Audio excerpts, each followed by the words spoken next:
ভারতীয় নৌবাহিনী কর্তৃক পুশিন করা ৭৮ জনকে বাংলাদেশ কোস্টগার্ড শ্যামনগর থানায় হস্তান্তর। সুন্দরবনের নদীপথে বাংলাদেশ সীমানাবর্তী এলাকায় ভারতীয় সীমান্তরক্ষী বাহিনী বিএসএফ ৭৮ জনকে পুশিন করে বাংলাদেশ কোস্টগার্ড শ্যামনগর থানায় হস্তান্তর করে।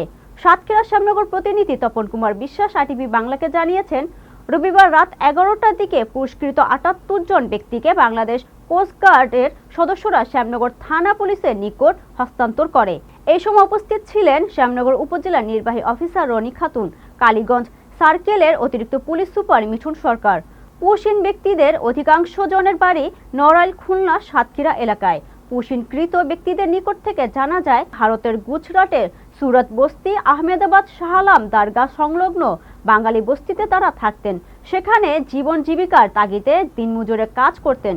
গত ২৬ এপ্রিল মধ্যরাতে সুরত বস্তি থেকে তাদেরকে আটক করে স্থানীয় প্রশাসন। তারা আরও জানান, গভীর রাতে ধরে নিয়ে আসে, এরপর বিমান যোগে কলকাতা নিয়ে যায়। কলকাতা থেকে জাহাজে করে বাংলাদেশ সীমানায় সুন্দরবনের মান্দারবাড়িয়া এলাকায় ছেড়ে দেয়। পুশিন ব্যক্তিরা মান্দারবাড়িয়া ফরেস্ট ক্যাম্পে আশ্রয় নেয়। বন বিভাগের সদস্যরা তাদেরকে আশ্রয় দেয়। এরপর বাংলাদেশ কোস্টগার্ড তাদেরকে মংলায় নিয়ে প্রাথমিক চিকিৎসা সেবা দেয়। থানা পুলিশ সূত্রে আরও জানা যায়, পুশ ব্যক্তিদের যাচাই বাছাই করে তাদের পরিবারের নিকট হস্তান্তর করা হবে। আমাদের হাতে আমাদেরকে বুঝিয়ে দিয়েছেন, আমরা তাদের রাতের খাওয়ার ব্যবস্থা করেছি। আগামীকাল সকালবেলা খাওয়ার ব্যবস্থা করা হবে। তাদের প্রাথমিক যারা একটু অসুস্থ ছিল প্রাথমিক চিকিৎসা দেওয়া হচ্ছে। আগামীকাল তাদের আত্মীয়দের কাছে তাদের পরিচয় যাচাই বাছাই করে আমরা হস্তান্তর